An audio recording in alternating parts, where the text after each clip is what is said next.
E aí, pessoal, tudo bem? Vamos lá dar uma olhadinha aqui nos mercados para ver como é que estão as coisas. Vamos lá. Bom, começando aqui com o S&P, né? Para mim, assim, tava bem claro esse padrão, né? Um ascending broadening wedge, né? Onde ele vai aumentando, né? Como se fosse um megafone. Então, aqui a gente tem, né? Fundos mais baixos, perdão, topos mais baixos e fundos também mais baixos, né?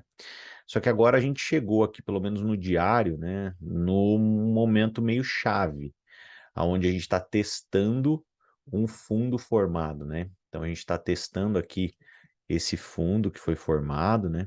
Então estamos aqui realmente numa fase de teste, o volume começou a aumentar, né? No diário a gente está testando esse fundo e quer queira ou quer não no estocástico, né? Já tentando aqui, ó, sinalizar um movimento bullish, né? Que é quando a gente tem assim o azul cruzando o laranja, porém ele tem que passar dessa região aqui, ó, do 20, né? Então ele tem que passar, mas pelo menos o azul já cruzou o laranja. Então pode ser que a gente tenha um movimento bullish aí nos próximos dias para o S&P, tá?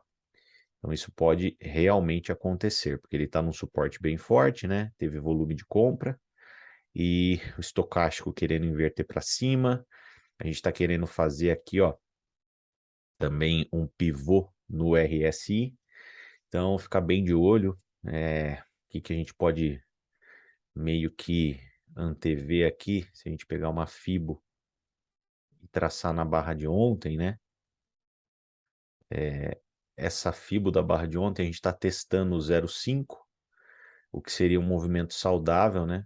Para que a gente possa fazer isso aqui, né? Então, a gente veio, bateu aqui no topo, né? Vamos retrair até o 0,5 ou, perdão, até o 0,5 ou 0,618 para poder subir de novo, tá? Então ficar esperto aqui no dia de hoje, que pode ser que ainda o dia de hoje termine num dia verde. Então fica bem ligado nisso daí. S&P tá nessa pegada. Vamos para Nasdaq. Nasdaq testando fundo também, né?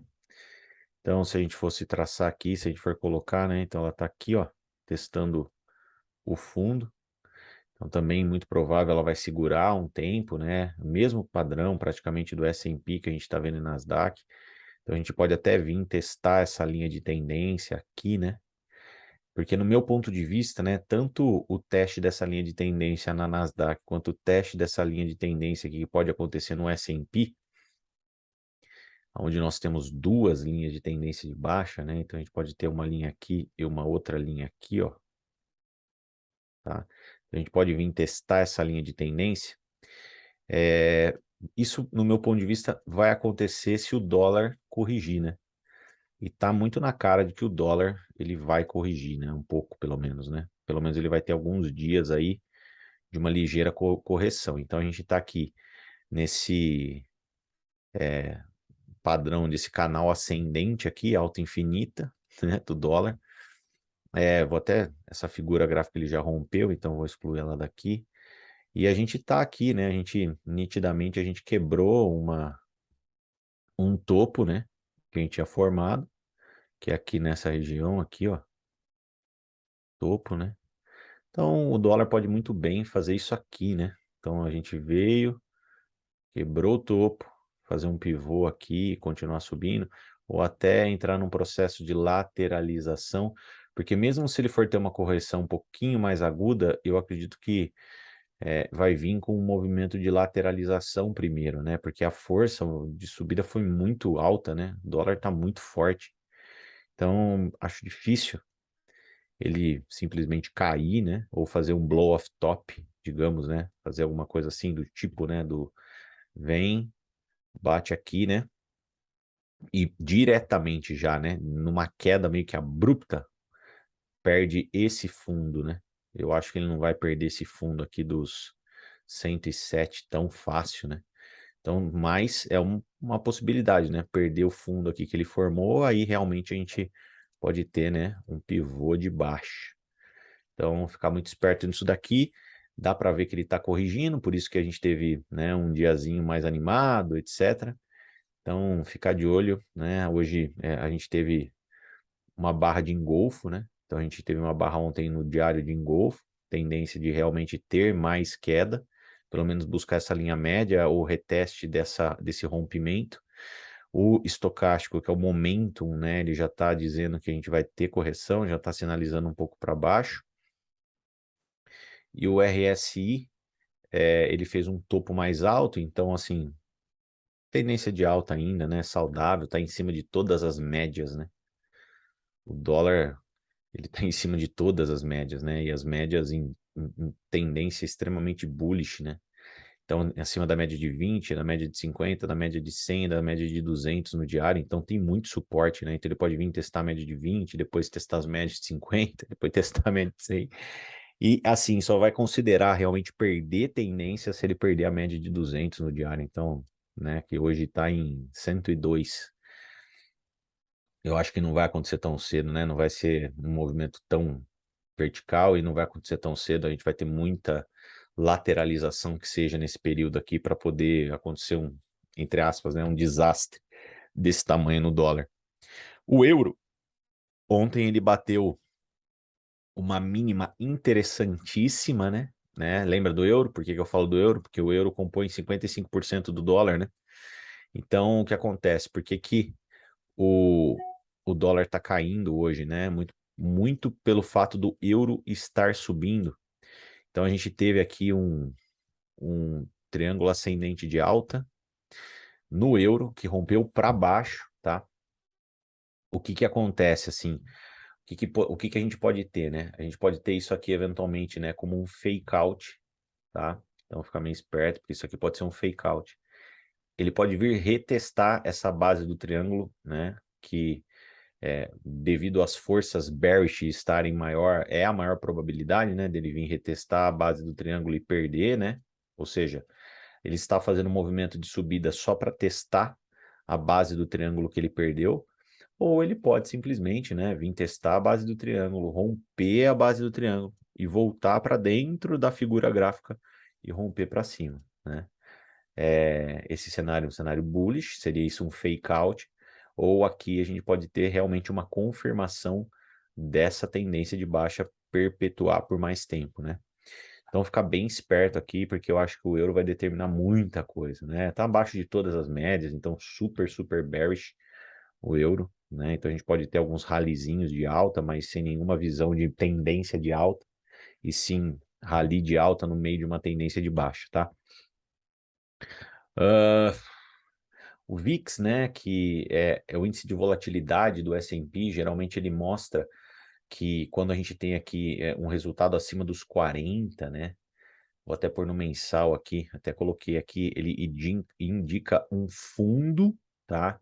Então, como indicador de fundo, o VIX ele ainda não indicou o fundo do S&P, então pode sim ter mais queda, tá bom? Pode sim ter mais queda. E agora, sobre Bitcoin, por que que eu falei de tudo isso, né? Para depois falar de Bitcoin. Primeiramente, vamos ver Bitcoin e S&P como é que tá. A gente tá aqui, a gente tem aqui, né? Eu cheguei a desenhar, deixa eu tirar as médias para dar uma despoluída. Eu cheguei a desenhar esse triângulo, né? Ascendente de alta, ele rompeu para cima, né? Chegou a vir para dentro, mas para cima de novo. Porém, a gente tem aqui uma linha de tendência de baixa, né? Então, eu vou tirar essa linha aqui e essa linha aqui. E essa linha de tendência de baixa ela é uma linha muito forte, né? Então aqui até vou dar uma ajustada nela, porque teve mais um ponto de rejeição, né? Só para a gente deixar ela bem ajustadinha aqui. Então isso aqui é muito importante, né? Então aqui Bitcoin barra S&P está respeitando muito bem essa linha de tendência. E a gente pode até começar a enxergar, porque geralmente uma figura gráfica, ela muda para uma outra figura gráfica, né?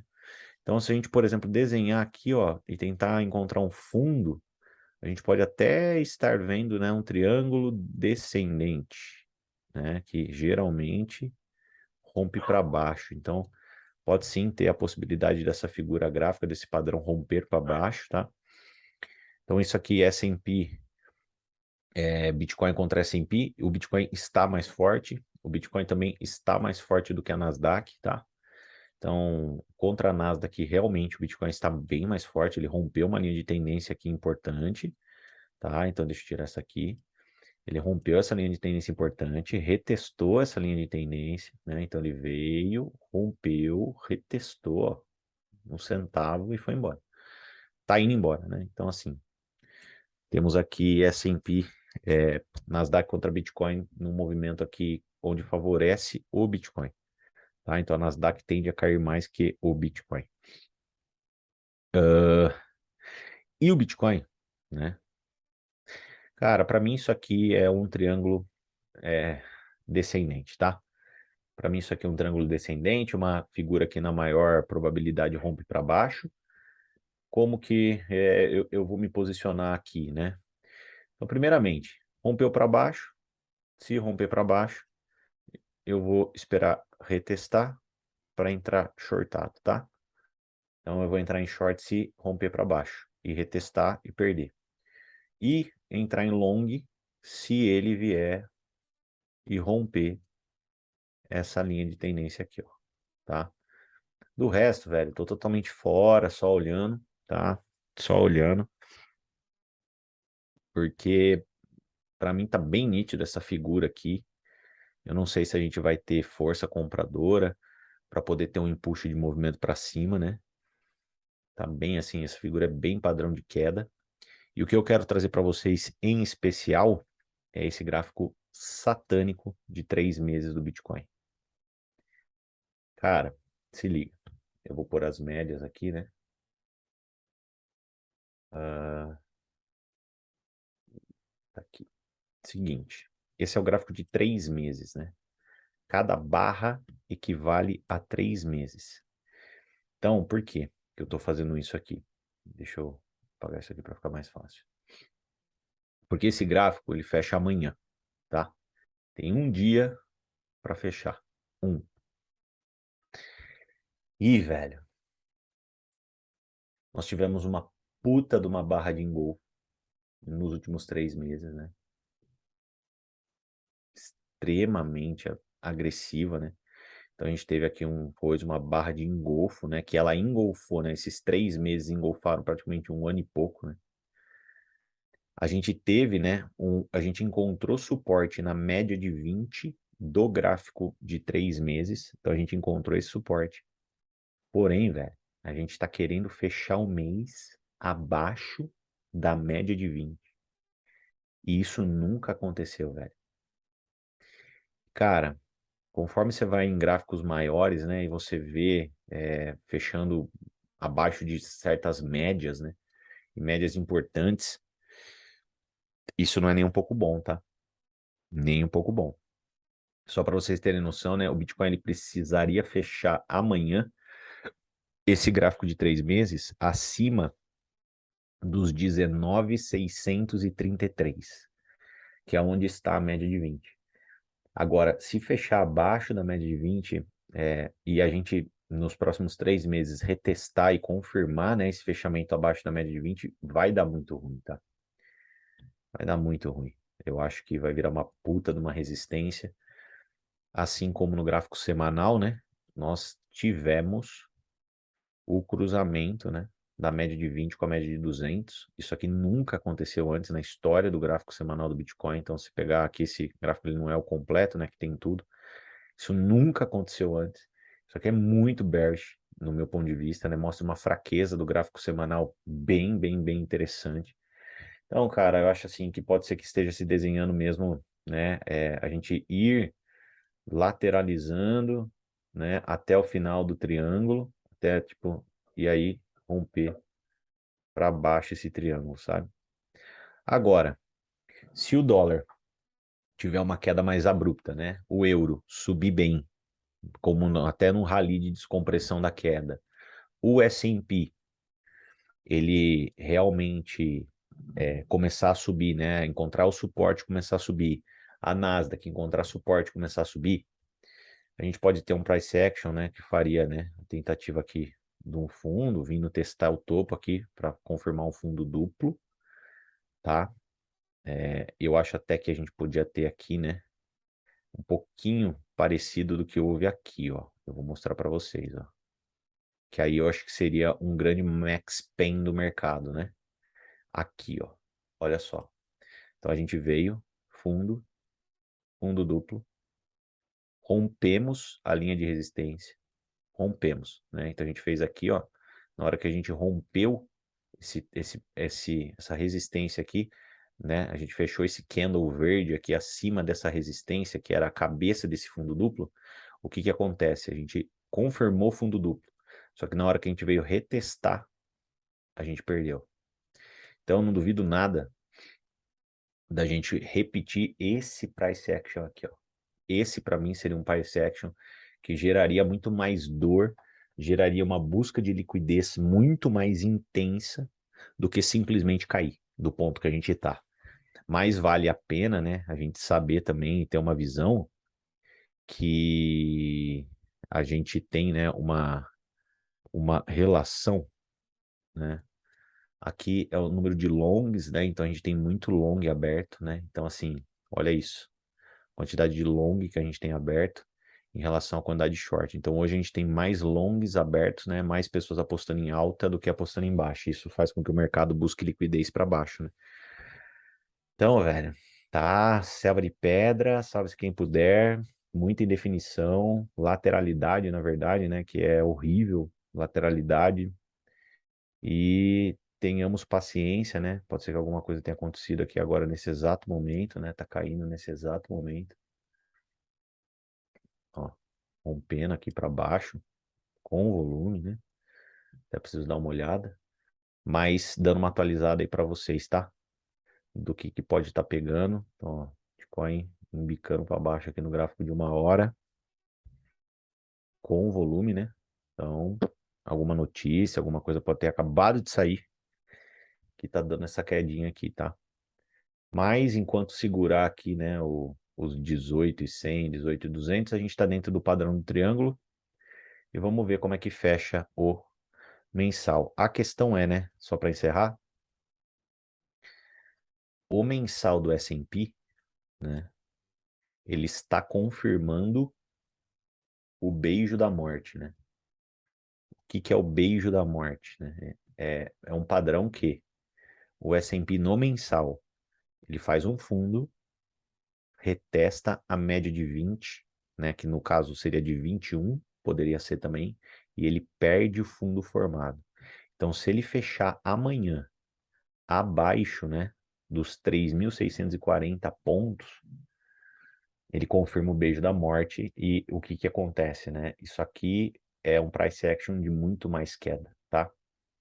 Então, quedas mensais, né? Digamos assim, porque o que que é isso, né? Ele vai fazer o tal do pivô, né? Vai fazer mais um pivô de baixa mensal, né? Então ele já teve aqui, né? Na hora que ele quebrou aqui, ele fez um pivô, ele vai fazer mais um pivô de baixa mensal, tá? Então, realmente bem tenso. Vamos ver como é que vai fechar esse mês aqui, tanto o Bitcoin quanto o S&P amanhã, e ficar de olho, né? O mensal do Bitcoin é horrível, né?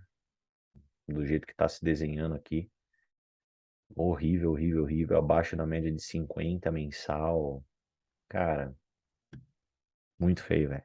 Graficamente, muito feio. Tá? Assim, perspectiva nenhuma de bull market, de corrida touro. A economia realmente tá lida nos gráficos aqui como uma situação bem, bem, bem desafiadora. E os yields, né, norte-americanos, alta infinita, né? Ainda com algumas correções e tal.